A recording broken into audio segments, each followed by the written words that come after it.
Hey gamers, got an important question for you today. We're going to talk about Cult of the New.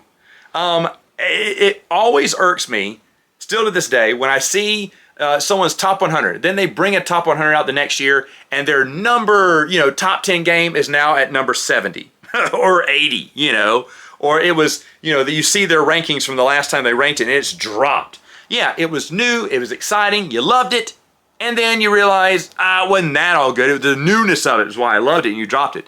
I have a rule when I do my top 100s that, and you'll see it when I come up with a new top 100, new games, it's hard for them to rank high because I try to keep my feelings down on them. And, of course, sometimes I succeed, most times I don't, because they end up falling anyway on my list the next year. But I know that I love it because it's new, but I try to separate that from my brain, and I purposely kind of be very conservative on those new and low, because I want to be Cult of the New. Now, sometimes I call it the sophomore bump or the sophomore slump, whatever, if they go up or down. And, I mean, at times I have been very wrong, and these games have moved up to the rightful place ranking in my collection. However, I also think that's a mistake because my number one rule is a new game may never be my number one that year. And I think I've made a mistake 2 times on that. Once was Time Stories.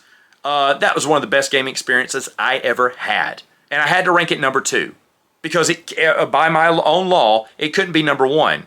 But it will never get up there again, ever. It will never reach that number 1. It deserved, like thinking back, it probably deserved that number 1 spot because it was just the best experience I've ever had. Another one on my vintage list was Battlecry.